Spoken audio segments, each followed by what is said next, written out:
Hey guys, it's Kevin. Welcome back to my kitchen. Today, I'm going to teach you just a couple of really quick, simple, fast recipes that you can make.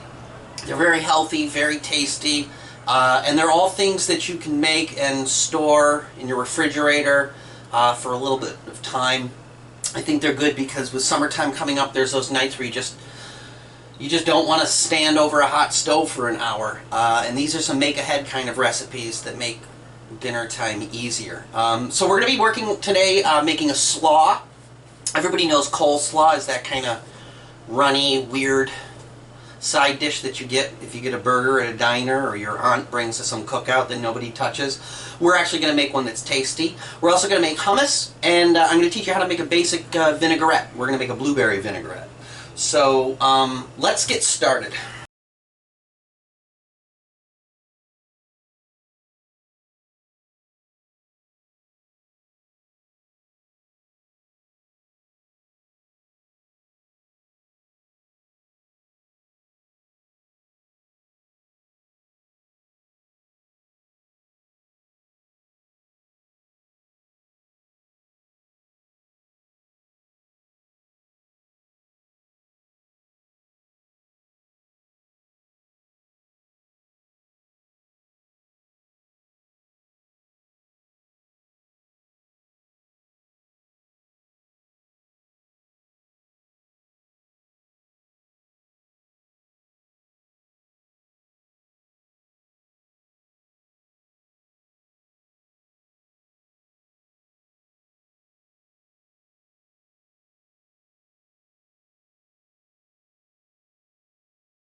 Alright, we're back, and now we're going to talk about using and cooking, not even cooking, just preparing hummus. When we talk about peasant food, I mean, it doesn't get much better than hummus. It is really simple. What we're going to be using are chickpeas, or also known as garbanzo beans, a bit of tahini, which is sesame seeds that have been pureed into a paste. We're going to use a couple cloves of garlic. We're going to use some olive oil, some salt and pepper, and a little bit of cayenne. It's super simple. Everything goes into a food processor and just gets blended down. So, you know, I mean, when you think of how nomadic tribesmen would be going through the desert and they would be living off of hummus because you don't need to refrigerate it. It's easy to make, it's plentiful, and it's very healthy. So the first thing we did is I cracked open a can of chickpeas. I did that off camera because anytime I open a can of anything in my house, there's a good 2 or 3 minutes of cats begging at my feet, assuming that there's food for them, which in their lives we've never opened a can of cat food. But somehow it's just ingrained in cats, isn't it? That sound. So you crack open the chickpeas and you need to strain them. Now, I swear by canned chickpeas. They're very cheap. Can is on sale 50 cents, you know, 89 cents. It's nothing. Super cheap.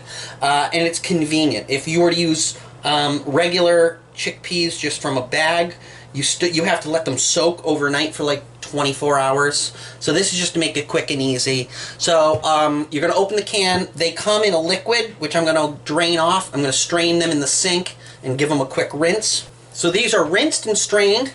They are going to go into my food processor. For the food processor, you want to take this out. Okay, this top thing for shredding and all that, we're not using it. So it can sit out. It's just the blade inside of the...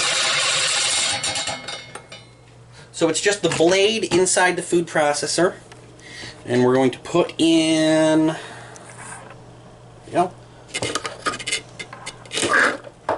there they go, in there. I like my hummus garlicky, so I've peeled a couple cloves of garlic, and I'm just going to chop them up, maybe break them up just a little bit, but they go in. We have tahini. If you don't have tahini, it's not the end of the world. I've certainly made hummus without tahini, but it is yummy, and traditionally it's used. So I'm going to put in about a tablespoon of tahini. I'm going to add some salt and pepper. Not too much of any one thing. This is all just getting stuff to taste. And this is something, again, you make it way ahead. You can have sitting in your refrigerator, and the reason I'm making it today is because one of my favorite things in the world is to combine my hummus and my slaw to make it like a dressing right on the slaw. It's delicious. Everything is in. I do want to point out, just so there's no confusion, I've used 2 cans of my beans, and I've used about 3 big cloves of garlic. I've used about a tablespoon of tahini, a couple pinches of salt and pepper. I'm going to add some more cayenne pepper. If you want to have a little bit of a spice to it, so we're going to add some cayenne pepper, maybe a teaspoon. Go light when you're adding things that are spicy or going to change the flavor too much. Garlic, you can always add more later, right? So go light on it and do things to taste. So I need to put the cover onto my food processor after I put in my olive oil. So 2 cans of the chickpeas. I'm going to put about 1/4 cup to a 1/2 cup of olive oil. I don't know what I'm saying. The olive oil will just help hold it all together. So instead of eating just crushed up beans, it'll actually make it into a nice hummus, which you can use as a dip. You can use it in a million different ways. So I probably used a total of, let's say, I bet you it was about a 1/2 cup of olive oil. And again, I can always add more. So then I just put the food processor on and let it whirl. Now, if you don't have a food processor, this is a tough one without one, honestly. It's a pain in the ass to grind these up with your hands or with a mortar and pestle. But They did it for centuries, right? Before we had food processors. So anyway, I'm just going to turn the food processor on, and I'm going to let it run for about 30 seconds. So, okay, that was about 15 or 20 seconds. I want to pop the top off and give a look at what I have here and just assess.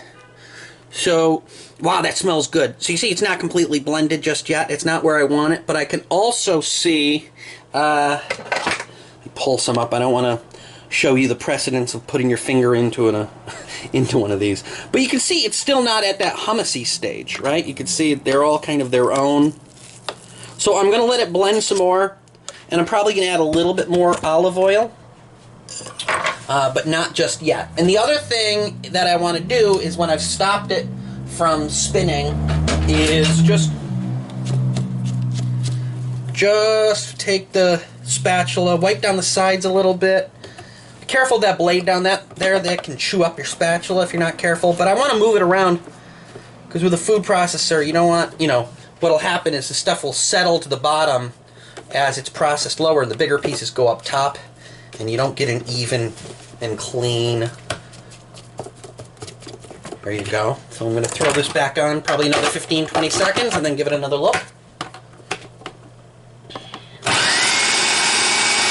So as it's processing, you can just see, you see these air pockets, you see this here? That's telling me I didn't use enough olive oil. So I'm going to add some olive oil, but also I just thought of something. I had an idea while this is going. Since I use tahini, and tahini is sesame based, I have toasted sesame oil, which is delicious. It's one of my favorite things in the world. I remember my first job was working as a dishwasher for a place in Lenox, Massachusetts. It was a catering company called Crosby's, and they made these chicken wings, and it was sesame oil and sesame seeds on them. It was the most delicious thing to that point in my life I'd ever tasted, and I've always loved sesame oil. It has such a wonderful smell. But there's only certain things you can use it in. I'm going to use it in this because it's going to give it some great flavor. So I'm only going to use about a teaspoon. Doesn't have to be a lot. And then you won't hear me speaking because of the whirl of the motor here. But I want you to notice, as I'm processing now, I'm going to add just a little bit more olive oil, and keep your eye right on here, and you're going to see the texture and the consistency of that hummus change for you. So on goes the top, and I'm going to start running it, and then we're going to start adding that oil, and you're going to see the change.